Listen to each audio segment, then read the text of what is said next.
Good morning to all of you. Today I am going to start the topic ephedra. ठीक है, तो आज हम लोग पढ़ेंगे इफेड्रा के बारे में। ये भी किसके अंदर आएगा?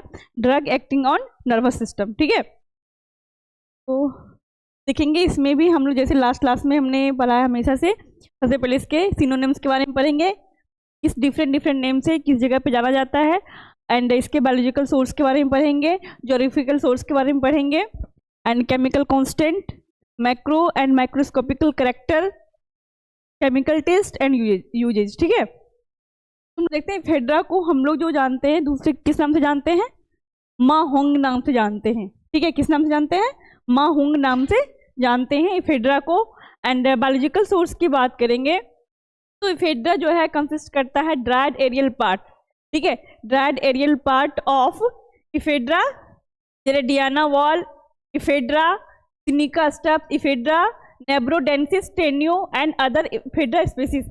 ये जो डिफरेंट नाम दिख रहा है, ठीक है, एक ये हो गया, ये दूसरा हो गया, एंड ये थर्ड जो है ये इफेड्रा का ही डिफरेंट स्पीसीज है। इसके अलावा भी अदर स्पीसीज है। तुम लोग यहाँ पे 3 देख रहे हैं, कौन कौन सा? इसका एरियल पार्ट को हम लोग यूज करते हैं, Ephedra, gerardiana Wall, Ephedra, sinica Stapf, Ephedra, nebrodensis Tineo. ठीक है, और ये इफेड्रा जो है किस फैमिली से बिलोंग करता है? ये इफेड्रिएसी फैमिली से बिलोंग करता है, या फिर इसको हम बोलेंगे जेंटिएसी फैमिली से बिलोंग करता है। ठीक है, जोग्राफिकल सोर्स की बात करेंगे तो ये कहाँ कहाँ पाया जाता है, किस किस जगह पे इसका कल्टीवेशन की जाती है इफेड्रा की, या कहाँ ये अवेलेबल होता है। तो देखेंगे हम लोग, it is mainly found in China, India, Nepal, Turkey, Pakistan and Bhutan.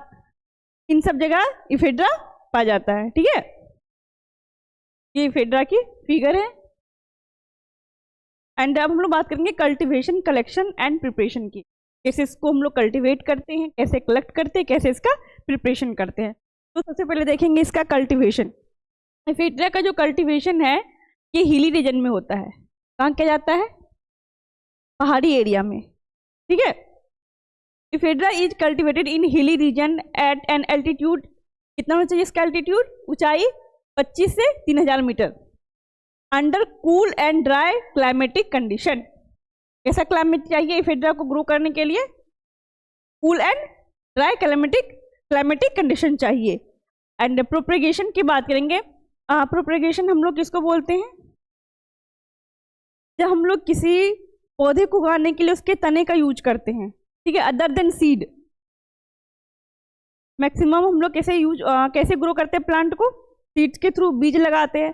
पर बहुत सारे ऐसे प्लांट होता है जिसके हम लोग क्या करते हैं, ब्रांच को कट करके लगा देते हैं एंड उससे प्लांट ग्रो करवाते हैं। ठीक है, तो क्या बोलेंगे? प्रोपगेशन। प्रोपगेशन देखेंगे, the plant is propagated either bye layering. Layering किसको बोलते हैं? लेयरिंग, नींबू का पौधा हम लगाते हैं ना, लेयरिंग का कैसे, कोई श्रब झाड़ी टाइप से प्लांट है, ठीक है, उसको हम लोग क्या करते हैं, इसको दबा देते हैं मिट्टी में, और यहाँ पे हम लोग क्या करते हैं, कट लगा के इसको फिर मिट्टी डाल देते हैं। जब इसमें रूट आ जाता है तब हम लोग यहाँ से क्या करेंगे, स्टिम को यहाँ से कट करके फिर दूसरी जगह इसको ट्रांसफर कर देंगे। ठीक है, डायरेक्ट लगाते या फिर डायरेक्ट हम लोग क्या करते हैं, प्लांट में ही कट लगा के मिट्टी लगा देते हैं, और इसमें हम लोग प्रॉपर पानी वगैरह, पानी या फिर न्यूट्रिएंट्स हम लोग प्रोवाइड करते हैं, और इसमें जब रूट आ जाता है तो हम लोग इस जगह से इसको कट कर देते हैं। तो इस तरीके से हम लोग प्रोपगेट करते हैं, या फिर division of the root stock, root stock को भी डिवीजन करके करते हैं। Seed can also be used, इसके सीड से भी हम लोग ग्रो करवा सकते हैं इफेड्रा को। ठीक है, इफेड्रा को ग्रो करने के लिए या तो हम सीड्स के थ्रू ग्रो करेंगे, या फिर उसके किसी पार्ट को कट करके बाय द लेयरिंग, या फिर root division, root stock division से। ठीक है, थर्ड ये है सोइंग। सोइंग मतलब जब हम लोग बीज को डालते हैं। ठीक है, seeds are sown early in spring. Seeds को हम लोग कब ग्रो करेंगे, कब हम लोग मिट्टी में डालेंगे? अर्ली स्प्रिंग सीजन में। Keeping 5 centimetre distance between the plant and 1 metre distance between the row. Row हम जो लगाएंगे, रो, ये प्लांट का जो रो है ये कितना होना चाहिए? 1 मीटर होना चाहिए। ठीक है, और जब एक प्लांट से यहाँ एक प्लांट लगाए और यहाँ लगे, इसके बीच में कम से कम 5 सेंटीमीटर का डिस्टेंस होना चाहिए, डिस्टेंस। ठीक है, एक यहाँ लगा तो एक यहाँ लगे, इसके बीच का होना चाहिए 5 एंड इसके रो का होना चाहिए 1 मीटर, ठीक है।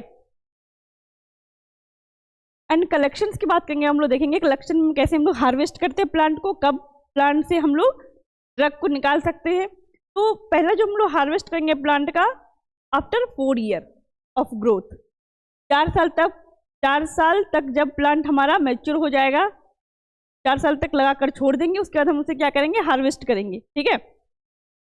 और इस टाइम हम लोग क्यों करते हैं, क्योंकि इस टाइम जो मैक्सिमम जो है केमिकल कॉन्स्टेंट प्रेजेंट आता है, ठीक है। Plant are harvested after 4 years of growth as this age gives good yield of alkaloid. जब 4 साल का प्लांट रहता है तो उस टाइम में क्या होता है, मैक्सिमम अल्कलॉइड उससे हम लोग ऑब्टेन कर सकते हैं। Collection is preferably done in autumn. कब हम लोग इसको प्रेफर करते हैं, ऑटम सीजन में प्रेफर करते हैं, when alkaloid content is maximum. और उस टाइम में क्या होता है, अल्कलॉइड मैक्सिमम अमाउंट में प्रेजेंट होता है। पहली चीज़ तो प्लांट को जब हम लोग प्लांटेशन कर देंगे लैंड में, उसके 4 साल के बाद हम उससे क्या करेंगे, ड्रग को कलेक्ट करेंगे। और किस सीजन में करेंगे कलेक्ट, ऑटम सीजन में करेंगे, है ना।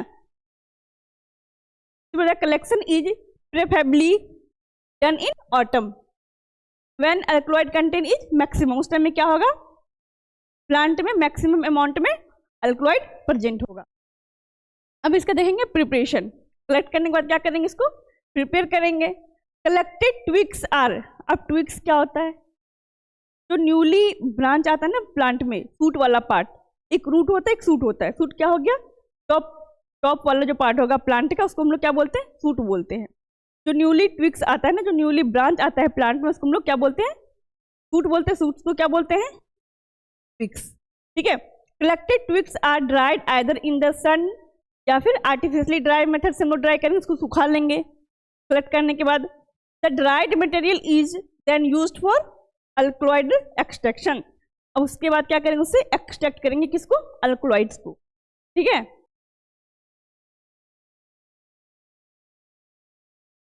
अब हम लोग देखेंगे इसका मॉर्फोलॉजिकल कैरेक्टर, या फिर इसको क्या बोलते हैं, मैक्रोस्कोपिकल कैरेक्टर भी बोलते हैं, ऑर्गेनोलेप्टिक कैरेक्टर भी बोलते हैं। क्या कलर कैसा होगा इफेड्रा का, ग्रीनिश येलो। ऑर्डर एरोमेटिक होगा। Taste astringent and bitter. Astringent जो कसैला लगता है मुंह में लेने के बाद, ठीक है, जो थोड़ा टाइट फील देता है, तो क्या बोलेंगे, टेंट। शेप कैसा होता है इसका, सिलेंड्रिकल, ऐसे दिख रहा है ना, सिलेंडर के जैसा होगा, ठीक। And elongated stem with distinct nodes and internodes में प्रेजेंट होता है। ये नोड्स बना हुआ दिख रहा है, इसमें ब्रांच होगा, इसमें भी नोड्स होगा, ये यहाँ पे नोड्स, इसके आगे बढ़ेंगे तो यहाँ नोड्स है। क्या बोलेंगे, शेप जिसका सिलेंड्रिकल होता है, इलोंगेटेड होता है, एंड इसमें नोड्स एंड इंटरनोड्स पाया जाता है। स्टिपुलेट लिप्स प्रेजेंट होते हैं इसमें, ठीक है, यहाँ पे लिप्स भी प्रेजेंट होते हैं। अब हम लोग बात करेंगे माइक्रोस्कोपिकल कैरेक्टर की। माइक्रोस्कोपिकल कैरेक्टर की बात करेंगे तो हम लोग कब कैसे करते हैं माइक्रोस्कोपिकल कैरेक्टर, माइक्रोस्कोप का यूज करके एग्जामिन करते हैं, ठीक है। या तो उसका टीएस सेक्शन लेंगे, या फिर किसी पार्ट को कट करके हम लोग क्या करते हैं, और डिटेल से देखते हैं। जो हम नेकेड आई से नहीं देख सकते, वो हम माइक्रोस्कोप के थ्रू देख सकते हैं। Unicellular epidermis composed of quadrangular sales with thick wall cuticle, ठीक है। क्या रहता है, कैसा वॉल रहता है, थिक वॉल, किसका, का। ये यूनिसेलुलर होता है, ठीक है। Sunken stomata and papillae on the ridges are present, ridges are the present. ये जो होता है सनकेन स्टोमाटा, क्या होता है, ये रिड्यूस करता है वाटर को बहुत कम अमाउंट में, ठीक है। जैसे कोई भी डेजर्ट प्लांट होता है, वहाँ पे पानी तो रहता नहीं है, वो क्या कैसा बिहेव करेगा, जेरोफाइटिक के जैसा, तो बहुत कम चाहिए वाटर लॉस, ठीक है, बहुत कम वाटर में भी वो सर्वाइव कर सकता है। वो क्या करता है, रिड्यूस करता है वाटर लॉस को, ठीक है, reduce water loss, xerophytic adaptation में आ जाता है, उसको क्या बोलते हैं, सनकेन स्टोमाटा। एंड पेपिलाई क्या होता है, पेपिलाई ऑन रेजेस जो दिया हुआ है, ये करता है क्या, प्रोटेक्ट करता है किसको, स्टोमाटा को, एंड रिड्यूस करता है किसको, ट्रांसपिरेशन को। ऑब्वियसली ट्रांसपिरेशन रिड्यूस होगा तो वाटर भी कम लॉस होगा, ठीक है। फ्लोरेन कैमेटस कॉर्टेक्स इज प्रेजेंट, इसमें कैसा प्रेजेंट है कॉर्टेक्स, फ्लोरेन कायमा का बना होगा, ठीक। Below ridges non lignified hypodermal fibre. अब नॉन लिग्निफाइड क्या होता है, एक होता है लिग्निफाइड, एक होता है नॉन लिग्निफाइड। लिग्निफाइड किसको बोलेंगे, जिसमें लिग्निन प्रेजेंट हो। और लिग्निन क्या काम करता है प्लांट में, स्ट्रेंथ का काम कर, जो भी प्लांट में हार्ड जो होता है ना, हार्ड टफ जो होता है प्लांट सेल, किसकी वजह से होता है, लिग्निन की वजह से होता है। यदि लिग्निन की वजह से कोई भी प्लांट का ऊडी जैसा नेचर उसका हो गया, हार्ड हो गया, तो उसका जस्ट अपोजिट क्या होगा, नॉन लिग्निन। नॉन लिग्निन में कैसा होगा, सॉफ्ट होगा, फ्लेक्सिबल होगा, है ना। लिग्निन वाला हार्ड होता है, नॉन लिग्निन वाला सॉफ्ट होगा, जस्ट उसका अपोजिट। इसमें जो पाया जाता है फाइबर वो कैसा रहता है, non lignified. Lignified pericycle fibre are present, crystals of calcium oxalate are present in the cortex. अब देखो लिग्निफाइड पेरिसाइकल, जो लिग्निन जो प्रेजेंट होता है प्लांट में, किसकी वजह से डेवलप होता है, पेरिसाइकल्स की वजह से, ठीक है। इसको क्या बोला जाता है, लिग्निफाइड पेरिसाइकल फाइबर, ठीक है। और इसमें क्या प्रेजेंट रहेगा, क्रिस्टल ऑफ कैल्शियम ऑक्जेलेट, कहाँ प्रेजेंट रहेगा, कॉर्टेक्स में। फ्लोरेन कैमेटस brown coloured pith are present, इसमें जो है पिथ भी प्रेजेंट होता है, किस कलर का होता है, ब्राउन कलर का रहता है, और किसका बना होता है वो, फ्लोरेन कैमा का बना होता है, ठीक है। तो ये हो गया हमारा मैक्रोस्कोपिकल कैरेक्टर। अब देखिए इसमें कौन कौन सा केमिकल कांस्टेंट पाया जाएगा इफेड्रा में। Chemical constant ephedra contains the amino alkaloids, ठीक है। क्या इसमें पाया जाएगा, इफेड्रा में एमिनो अल्कलॉइड्स पाया जाएगा। They are ephedrine and N methyl ephedrine, pseudo ephedrine, and is soluble in water. किसमें सॉल्युबल होगा, ये वाटर में सॉल्युबल होगा। कौन कौन सा केमिकल कांस्टेंट है इफेड्रा का, सबसे पहले देखेंगे ये एमिनो अल्कलॉइड्स। और एमिनो अल्कलॉइड्स में कौन कौन सा आ जाएगा, ephedrine and methyl ephedrine, pseudo ephedrine, and it is soluble in water, alcohol and organic solvent. Oil में भी सॉल्युबल होता है, ठीक है। केमिकल टेस्ट की बात करेंगे, कैसे हम लोग पहचानेंगे ये इफेड्रा ही है, जो एक्सट्रैक्ट हमने लिया है वो इफेड्रा का, कैसे पहचानेंगे, उसके लिए केमिकल टेस्ट होता है। क्या करेंगे, हम लोग ड्रग को लेंगे, डिजोल्व करेंगे वाटर में, फिर हम लोग उसमें क्या ऐड करेंगे, डाइल्यूट HCl को ऐड करेंगे, फिर हम लोग क्या करेंगे उसमें कॉपर सल्फेट सॉल्यूशन और सोडियम हाइड्रोक्साइड सॉल्यूशन को ऐड करेंगे, ठीक है। Copper sulphate solution and NaOH को ऐड करेंगे। अब सबको ऐड करने के बाद यदि लिक्विड का कलर वायलेट होता है, पर्पल कलर का दिख रहा है, तो हम लोग क्या समझ जाएंगे, ये इफेड्रा का ही ड्रग है, ठीक है, इफेड्रा का ही एक्सट्रैक्ट है। अब यूज की बात करें, कहाँ कहाँ इसका यूज होता है। सबसे पहली चीज तो हम लोग नर्वस सिस्टम का नहीं प्रॉब्लम है उसमें हम लोग यूज करेंगे। ये हम किसके अंदर पढ़ रहे हैं, drug act on nervous system, ठीक है। इफेड्राज अल्कलॉइड्स हैव सिम्पैथोमिमेटिक प्रॉपर्टीज, इसमें कौन सा प्रॉपर्टीज पाया जाता है, सिम्पैथोमिमेटिक प्रॉपर्टीज पाया जाता है। इसका मतलब होता है कि sympathomimetic drug act like adrenaline, इसके साथ एक्ट करता है, ये एड्रेनलिन के जैसा एक्ट करता है। इसको हम लोग क्या बोलते हैं, इपिनेफ्रिन भी बोलते हैं, क्या बोलते हैं, इपिनेफ्रिन भी बोलते हैं। एंड नन एड्रेनलिन के जैसा बिहेव करता है, adrenaline and non adrenaline producing fight और flight response in the body. Body में क्या करता है ये फाइट और फ्लाइट, ये आपने 12th क्लास में ही पढ़ा होगा, है ना। फाइट और फ्लाइट रिस्पॉन्स देता है बॉडी में।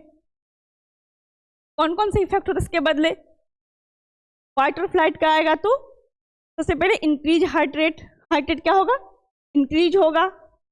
Rise blood pressure, dilate pupils, bronchodilation या फिर easier breathing, reduce gastrointestinal activity.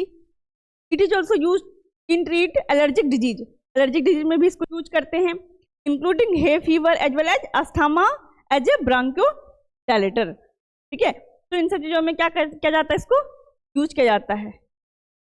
ठीक है, तो आज आपका एफेड्रा खत्म होता है। नेक्स्ट क्लास में हम लोग नेक्स्ट टॉपिक की बात करेंगे।